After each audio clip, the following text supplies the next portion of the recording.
What's up, y'all? It's your boy Spicy Noodles, and we're back again with another deck tech video. Today we are talking about Gishath Sun's Avatar. It is my Dino deck. It is one of my favorites. Very early on, it was one of my most powerful ones. Now it's kind of slipped a little bit. Could have focused on others, but still a force nonetheless.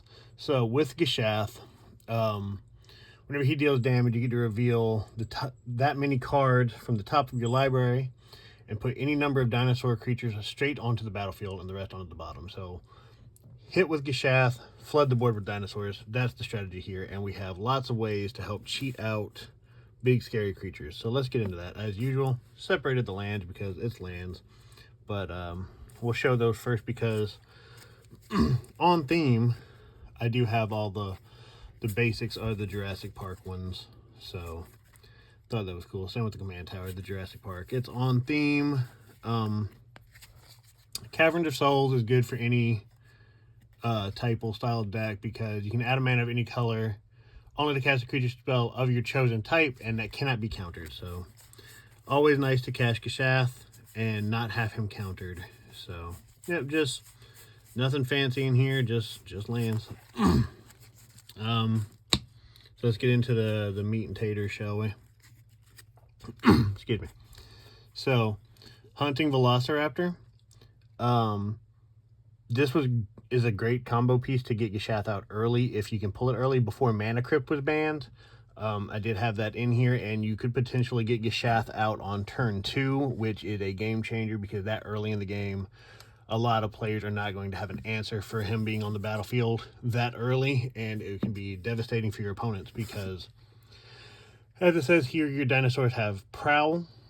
So you can cast a spell for the Prowl cost if you dealt combat damage to a player this turn with a creature of the chosen type.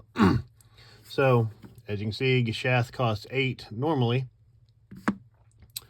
But if you had a Mana Crypt and a Mountain on turn 1, and him in hand on turn 1, you could play him, Mountain, Mana Crypt, pay the mana, play him, turn 2, attack, second main, cast Gishath.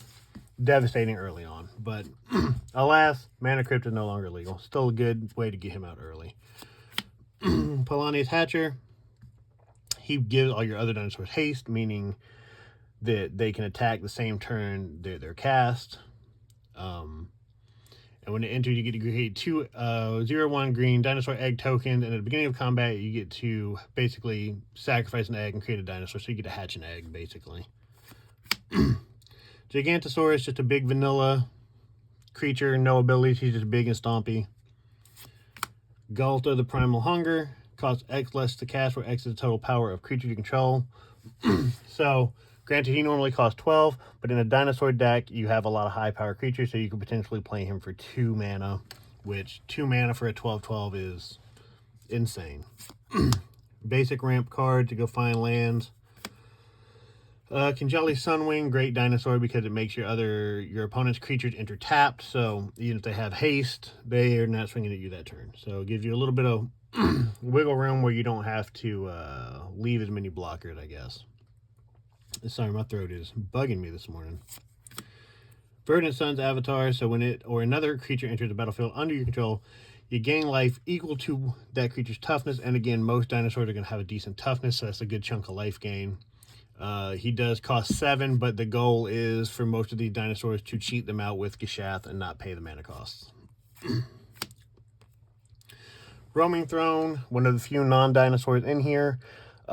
He is a fantastic add because he will cause Gishath's ability to trigger twice. So if I hit for 7, I would get to reveal the top 14. Well, technically you do it for 7, then you do it again, but still top 14 cards. And that's just more dinosaurs onto the battlefield.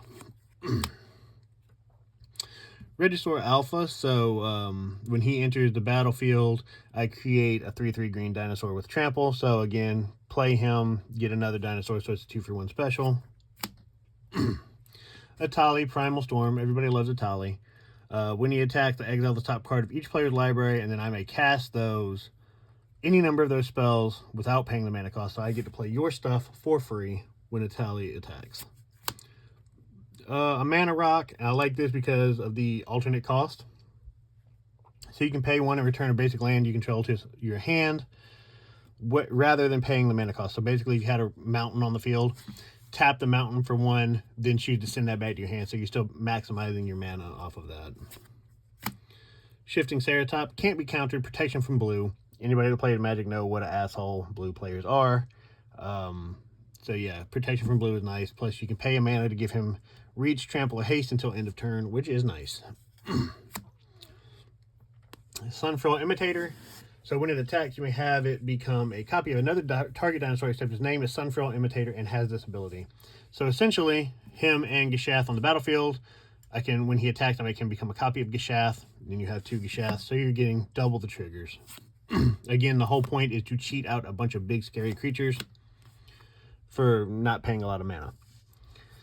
Poetic Ingenuity, great enchantment in the dinosaur deck, because whenever 1 or more dinosaurs attack, I create that many treasures, and whenever I cast an artifact, create a 3/1 red dinosaur token. This ability triggered once per turn. Don't really worry too much about the second one. It's just getting treasured, because dinosaurs do cost a lot of mana, so any little bit helps. Garruk's Uprising. It's an enchantment. Whenever it enters the battlefield, if I control a creature with power 4 or greater, I draw a card. Creatures I control have trample. For those new here, trample is an ability. So when I attack and you declare a blocker, say I'm attacking with Gishath, his power is a 7, and you blocked with this guy, who's a 1/2. You would essentially, you block with your second. Your second number here is essentially your creature's health. So it'd be a 7 and a 6. So if I had trample, I would then still deal 5 damage to your life total, even though you blocked 2 of it, because trample goes over.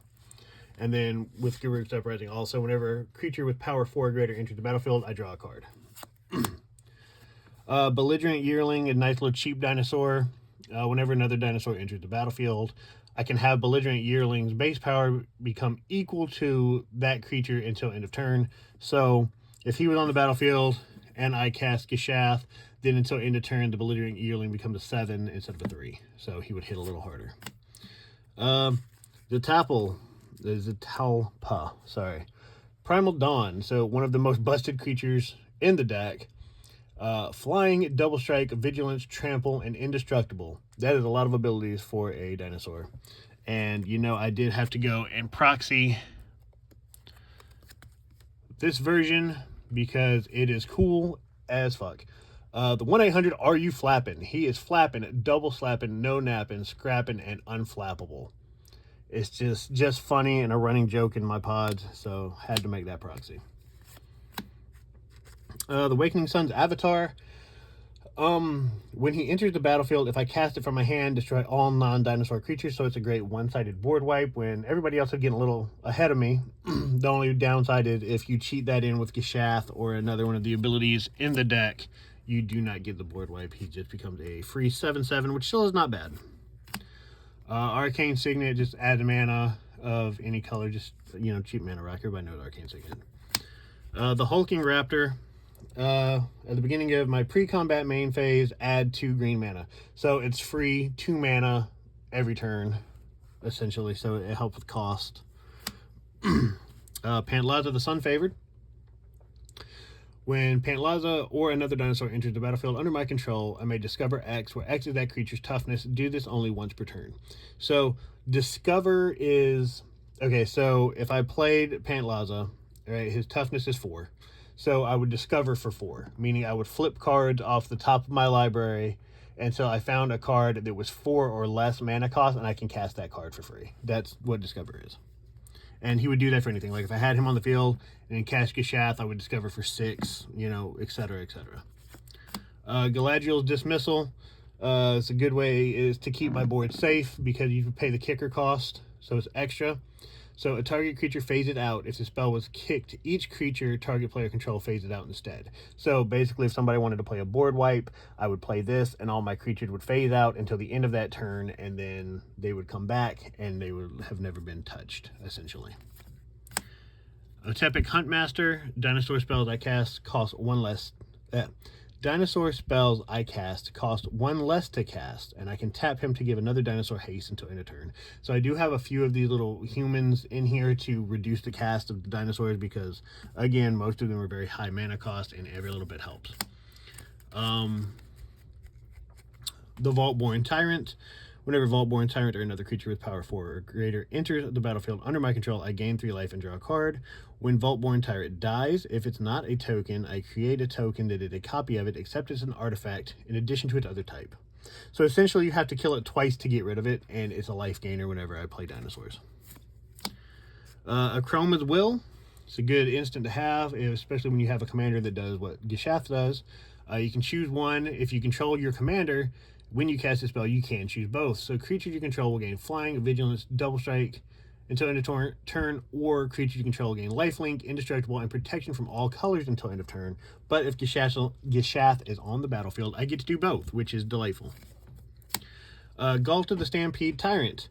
12/12 trample. When the Stampede Tyrant enters the battlefield, put any number of creature cards from your hand onto the battlefield. Again, it's a good way to cheat out big creatures, because if I flip into this Galta with Gishath off the top of the library, you do still get that enter the battlefield trigger, so I could put any number of creatures from my hand onto the battlefield, and that's what we're trying to do, big creatures for free. Scytheclaw Raptor. He's very nice because whenever a player casts a spell, if it's not their turn, Scytheclaw Raptor deals 4 damage to them, so it stops people from trying to blow up my stuff on my turn. So it's pretty helpful. The Trapjaw Tyrant. Whenever he's dealt damage, I exile target creature an opponent controls until he leaves the battlefield. So basically, he's swinging me with some little guys, I block, he's then dealt damage, so I get to exile something off your board. Monster Manual. Great way to cheat out creatures, because this is a adventure card. For those unfamiliar, you can cast either one. If you cast this one first, you exile the card, and then you can cast it again later for that cost. So with the adventure, you mill 5 cards, meaning you take them off the top of your library into your graveyard. Return a creature milled this way to your hand. But what we wanted in here for is for the actual Monster Manual itself, not Zoological Study. So with Monster Manual on the field, you pay 1 and a green and tap it. You can put a creature card from your hand directly onto the battlefield. So therefore, you can pay, 1 and a green to get these 8-9 cost dinosaurs onto the battlefield for nothing, and that's what we want. Annie Joins Up. It's an enchantment. When it enters the battlefield, it deals 5 damage to target creature or a planeswalker an opponent controls. If a triggered ability of a legendary creature you control triggers, that ability triggers an additional time. So that's in there to make Gishath trigger a second time, so we would get 14 cards instead of 7. The Polyraptor. When it is dealt damage, create a token that's a copy of Polyraptor. So this pairs up with a infinite combo in the deck.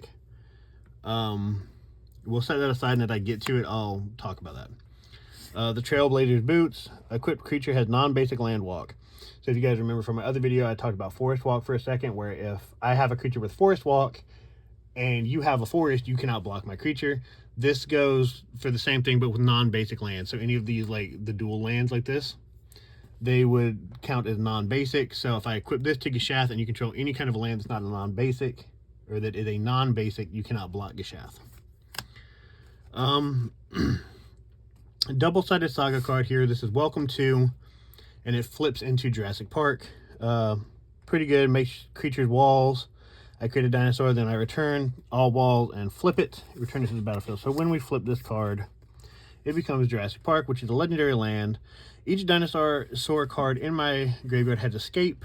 The escape cost is equal to the card's mana cost plus exile 3 other cards from graveyard. And then I can tap it to add a green mana for each dinosaur I control. So basically, I can bring dinosaurs back from extinction and put them back on the battlefield, which is dope. So here we go. We have Monstrous Vortex. Whenever I cast a creature spell with power 5 or greater, I discover X, where X is the spell's mana value. We talked about Discover a little while ago. So another way to cast a creature and then cheat out something else. The Majestic Heliopterus. Flyer. When he attacks another target dinosaur I control, gains flying until end of turn. So again, good way to have him out and then make Gishath where you can't be blocked if they don't have flyers. Land tax. At the beginning of my upkeep, if an opponent controls more lands than I do, I can search Search my library for up to 3 basic lands, reveal them, put them into my hand and shuffle, so it's a good way not to get left behind on mana, especially in a high-cost deck. Wrathful Raptors. This is another part of this combo with Polyraptor. Whenever a dinosaur you control is dealt damage, it deals that much damage to any target that is not a dinosaur. Alright, so we'll set that aside because it's a 3-card combo. The Boros Charm, I can choose one. It deals 4 damage to target player or planeswalker or permanents I control, gain indestructible until end of turn. Target creature gains double strike until end of turn. That's a good one. If somebody wants to play a board wipe, I can play this to make my dinosaurs indestructible and save them. Zekama, the Primal Calamity. Mac Daddy Dinosaur. Cost a lot, but get some good abilities. Vigilance, Reach, and Trample. When Zekama enters the battlefield, if I cast it, I can untap all the lands I control. Then it has 3 different abilities I can pay for. I can either pay 2 in a red, and Zekama deals 3 damage to a target creature, 2 in a green to destroy a target artifact or enchantment, or 2 in a white to gain 3 life. Naya Charm, choose one. It deals 3 damage to a target creature. Return a card from a graveyard to its owner's hand, or tap all creatures target player controls. It's in there basically. I can tap all your blockers, so I get free shots in. Priest of the Awakening Sun. At the beginning of my upkeep, I can reveal a dinosaur card from my hand. If I do, I gain 2 life. So there you go, good life gain. Steely Resolve. When it comes into play, I choose a creature type. Creature of the chosen type can't be the target of spells or abilities, so just another way to keep my dinosaur safe. Worldly Tutor. Search your library for a creature card, reveal it, shuffle your deck, put that card on top so you can stack your draw. Galton Mavrin. It's 12/12. Whenever you attack, you can choose one. Create a tapped and attacking XX green dinosaur token with trample, where X is the greatest power among other attacking creatures. Or I can create X 1/1 white vampires with lifelink, where X is the number of attacking creatures. So basically, it depends on how many creatures you have, depending on which one of those you would want to choose. Soul Ring, because every deck needs a Soul Ring. The Great Hinge. Spell costs X less to cast, where X is the greatest power among creatures you control. Tap it, add 2 mana, and gain 2 life. Whenever a non-token creature enters the battlefield under my control, I put a 1/1 counter on it and draw a card. So it will make my big creature even bigger. Firewall Border Post. We talked about the other border post earlier. It's the same one, different colors. The Ravenous Tyrannosaurus. Devour 3. As this card enters, you may sacrifice any number of creatures. This creature enters the battlefield with 3 times that many 1/1 counters on it. Whenever Ravenous Tyrannosaurus attacks, it deals damage equal to the power to up to 1 other target creature. Excess damage is dealt to the creature's control instead. So basically, you want to sack a bunch of little guys and make him bigger so he always has excess damage. And I dropped it. Because why not throw cards in the floor today, right? Anyway, Cultivate. Good green staple. Go find some lands. Marauding Raptor. Here's the last part of this combo. So creature spells cast cost 1 less. Whenever another creature enters the battlefield under your control, Marauding Raptor deals 2 damage to it. If a dinosaur is dealt this way, Marauding Raptor gets +2/+0 until end of turn. But here's the combo you want. So you want to have these 2 on the field, then cast Polyraptor. Because when Polyraptor enters, he's going to deal, the Marauding Raptor is going to deal 2 damage to the Polyraptor, which will then make a copy. But when he's dealt damage, the Wrathful Raptors can deal damage to any target, so one of your opponents. Then when the copy of Polyraptor enters, Marauding Raptor is going to deal 2 damage to it, causing this to trigger again, and it's going to be a never-ending loop until all my opponents are dead. Great combo. Or you can honestly use it with just these 2 and get infinite dinosaurs if you have a way to stop it. Which is why I run, Path to Exile or whatever, because then after I have a million dinosaurs on the field, I can go in response to this last trigger. I'm going to exile the Marauding Raptor, and then I keep all my tokens in. It doesn't end in a draw, because if you didn't know, if you have an actual infinite combo that cannot be stopped, the game ends in a draw. It's neither a win nor lose situation. The game just ends. Rhythm of the Wild. Creature spells you control can't be countered. Non-token creatures you control have Riot, so you can enter with either a 1/1 counter or haste. Most times you want to give them haste, just so you can attack with them right away. Atali Primal Conqueror. Another double-sider. When he enters the battlefield, each player exiles cards from the top of your library until they exile a non-land card. And you can cast any number of spells from among the non-land cards exiled this way without paying the mana cost. Pay 9 and a green or 2 life. That's what that symbol means. You can play a green or 2 life to transform Atali. Then he becomes a Tali Primal Sickness. Whenever he deals combat damage to a player, they get that many poison counters. So, if you're not familiar with Magic and poison counters, if I were to give you 10 poison counters, you lose the game. He's an 11/11, so if you can't block him, you're going to get that 10 plus, and you will lose. Swords to Plowshare. Again, a way to end that infinite combo. Naturalize to destroy an artifact. Last March of the Ents. Spell can't be countered. Draw cards equal to the greatest toughness among creatures you control. Put any number of creature cards from your hand onto the battlefield. So, good way to draw a bunch of cards and cheat a bunch of dinos out. Kinjali's Collar. Dinosaur spells cost 1 less to cast. The Migration Path, go searching for lands. Green Sun Twilight, you pay X, which is whatever you want it to be, and a green. Reveal the top X plus 1 cards of your library. Choose a creature card and or a land card from among them. Put those cards into your hand and the rest on the bottom in a random order if X is 5 or more. Instead, put the chosen card onto the battlefield or into your hand and the rest on the bottom in a random order. Smothering Tithe, really nice, kind of a dick-headed card to play. But whenever an opponent draws a card, if they don't pay 2 mana, I get to create a treasure. Path to Exile, another way to stop that infinite combo. Teferi's Protection. Yes, it's in Japanese, but I can cast this in response to you doing something. My life total can't change. My void phases out until my next turn, so it's a good way to keep myself safe from anything you might do. Triumphant Chomp deals 2 damage to target... I cannot speak today. Triumphant Chomp deals 2 damage to target creature equal to 2 or the greatest power among dinosaurs I control, whichever is greater. So it's a good way to make something fight something else and get something off of your board. Chromatic Lantern just makes my lands tap for any color I want them to. Lurking Predators, one of the better cards in this deck. Whenever an opponent casts a spell, I reveal the top card of my library. If it's a creature card, I put it onto the battlefield. Otherwise, you may put that card on the bottom. So I can leave it on top or put it on the bottom. But if it's a creature, it goes to the field. So another way to just cheat out big creatures. There you go. There's Gishath. I will link the deck list in the description of this video. Stay tuned for more because I've got a bunch more decks and I love making these videos for you guys. Peace out, guys. Enjoy your day.